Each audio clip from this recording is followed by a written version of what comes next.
왜냐하면 결국 돈이 행복의 중요한 요소이기 때문에 그래요. 저는 개인적으로 돈과 여러 가지 인생의 그런 것들이 균형이 맞아야 된다 해서 계속 설명을 드렸잖아요. 어쨌든 마지막으로 돈을 말씀드리자면 첫 번째는 진로 교육 현장에서 느껴지는 의대 열풍은 어떤가요? 기대 반, 혼란 반이 있는 것 같아요.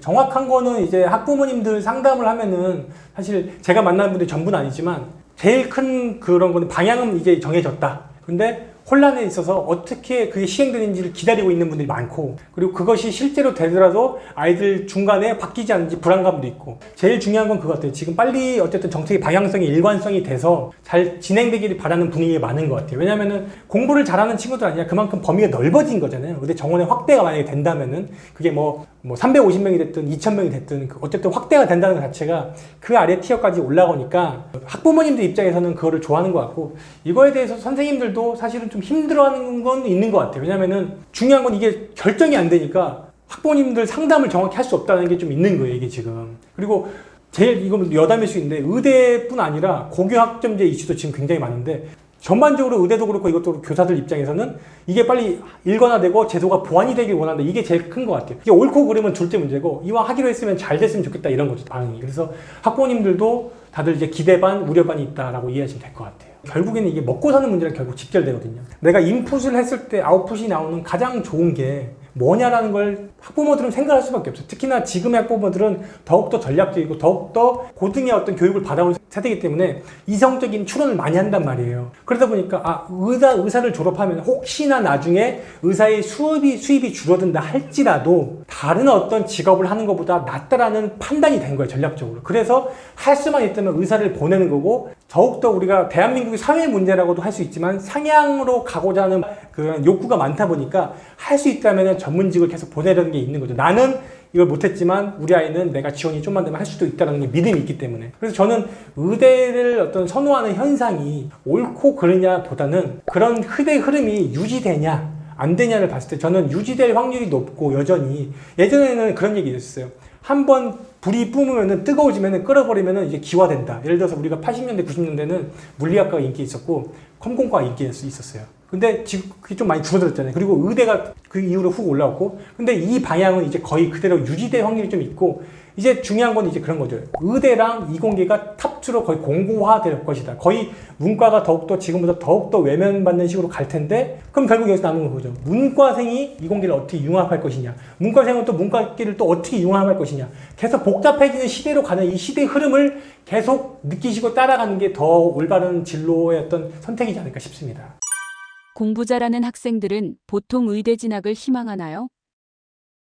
만약에 공부를 정말 잘한다 그러면 보통 그런 친구들은 거의 진로가 정해져 있어요, 보통. 예를 들어서 나는 공부를 잘하기 때문에 무조건 의대 가야 된다 이런 경우도 있지만, 나는 공부를 잘하니까 내가 좋아하는 과학 쪽으로 갈게 이런 경우도 있고, 쉽게 말해서 공부를 잘하는 친구들은요 이미 가기 전에 내가 하고 싶은 분야가 정해져 있는 경우가 많아요. 오히려 애매하게 공부를 잘하는 친구들이 약간 흔들리고, 그 아래에서 성적을 중심으로 조금 애매한 친구들이 꿈이 없는 경우가 많아요. 왜냐하면 내가 이거를 실제적으로 여기 갈 수 있을지 불안하기 때문에, 확률이 적기 때문에 이것저것 꿈도 뒤죽박죽 섞여 있는 거거든요.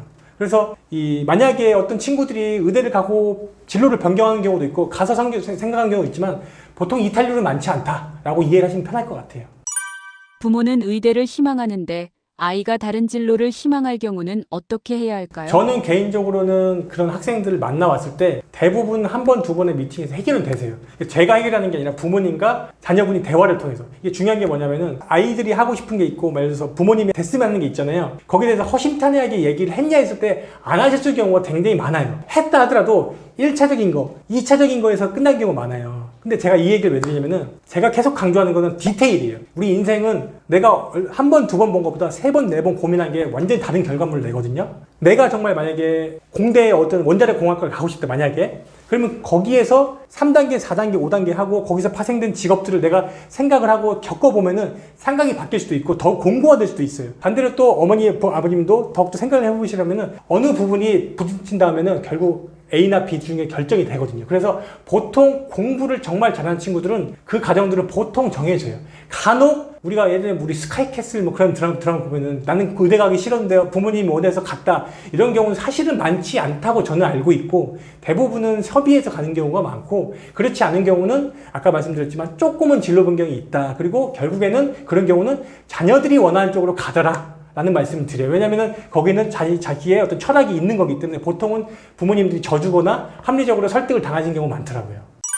우리 아이가 부자 될 확률을 높이는 방법이 있을까요? 제가 현장에서 제일 많이 얘기해 주는 것도 이건데, 사실 왜냐면은 결국 돈이 행복의 중요한 요소이기 때문에 그래요. 저는 개인적으로 돈과 여러 가지 인생의 그런 것들이 균형이 맞아야 된다 해서 계속 설명을 드렸잖아요. 어쨌든 마지막으로 돈을 말씀드리자면, 첫 번째는 성적을 살려서 취업하는 거예요. 공부를 잘하면 100%는 아니지만 높은 연봉을 받는 회사에 취업될 확률이 높아요. 조금은 더. 그쵸? 예를 들어서 페이닥터로 의사가 되더라도 1,500, 2,000, 3,000을 받을 수 있어요. 그쵸? 대기업에 들어갈 확률도 조금 더 높아요. 공기업에 들어갈 확률도 좀 높아요. 대형 약국에 입사할 확률도 좀 높아요. 그러면은 또래들보다 조금 더 근로소득이 높아져서 스타트가 빨라지는 거예요. 이해되죠? 공부를 잘하면 그래서 사회적으로 돈을 잘 벌고 많이 벌게끔 구조화되어 있으니까 이왕이면 공부를 최대한 잘할 조금만 노력하자 이거예요.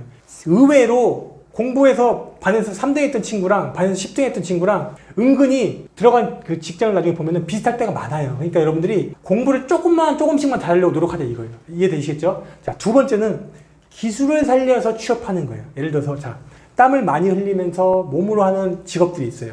뭐 에어컨 청소를 한다든지, 뭐 레미콘이나 트럭을 운전한다든지, 지게차를 운전할 수도 있고, 철거, 전기 배선, 뭐 쓰레기 청소, 펜스를 시공할 수도 있고 많거든요.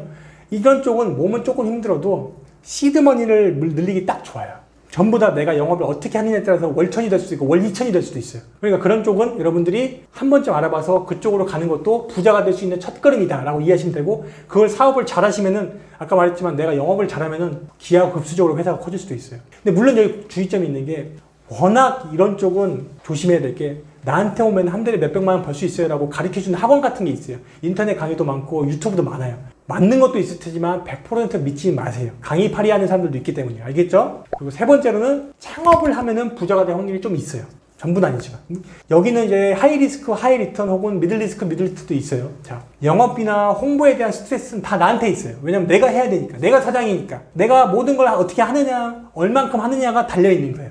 그래서 중요한 거는 잘하면은 근로소득, 직장인들보다 많이 벌 확률이 조금 더 있는 거고, 또 중요한 건 내가 사장이니까 윗사람에 대한 스트레스는 없어요. 또 반면에 또 알바나 직원 관리에 대한 스트레스는 있겠죠.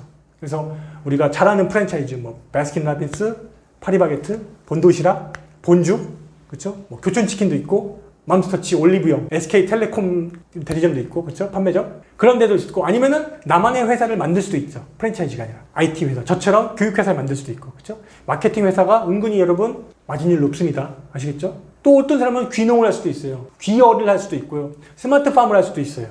그렇죠? 그래서 그런 것들을 한번 고민해 보시는 거고, 네 번째는 이제 재테크를 잘하는 게 부자가 되는 방법이겠죠, 우리가. 그렇죠? 자본주의에서 재테크는 어쨌든 필수니까 부동산이라든지 뭐 주식이라든지 코인이라든지 금이나 은이라든지. 저는 이제 많이 하진 않지만 우리 와이프가 주식을 잘하거든요. 그래서 개인적으로는 우리 와이프한테 기대를 하고 있습니다. 그리고 개인적으로 좀 팁을 드리자면은 좀 좋은 영향력을 끼치는 분들이 많아요. 이쪽 부류도 좀 100% 만나는 사람은 없으니까 뭐 절대적으로 신뢰하지 마시고요. 저 개인적으로 이제 좋아하는 좋은 글 써주시는 분들 있다고 생각하는 분들이 뭐 네이버 인플루언서 루지님도 있고, 뭐 풍백님도 있고, 에코마마님도 있는데, 이런 분들 한번 쭉 읽어보시면서 아, 이런 사람들이 이렇게 가고 있구나라는 걸 좀 한번 느껴보시면 좋을 것 같아요. 예. 그래서 이런 것도 말씀드리고, 마지막으로 이제 투잡이랑 쓰리잡을 하는 거죠. 남들이 한 개 일할 때 두 개, 세 개 일을 하면 되는 거잖아요. 누군가는 퇴근하고 돈을 벌기도 하고, 또 누군가는 주말을 이용해서 하기도 하고, 유튜브를 또 운영하는 부업하는 사람도 있죠. 예, 또 무인 아이스크림 가게를 하는 사람도 있고, 스마트 스토어나 쿠팡, 쇼츠 만드는 사람도 있고, 배달대행도 있고. 그래서 이렇게 2년, 3년 빡세게 일하다 보면은 내가 돈을 쓸 시간도 없어. 그래서 돈이 자동적으로 통장에 쌓이는 경우가 많대요. 그래서 중요한 거는 성실하게 되는 게 습관이 돼서 좋대요. 그래서 지금 말씀드린 5개를 하면은 무조건 부자 된다는 아니지만 부자 될 확률이 높아지니까 이런 걸 좀 해보려고 노력하면은 가족들이 재밌게 같이 으쌰으쌰하면 재밌게 하면 좋을 것 같아요.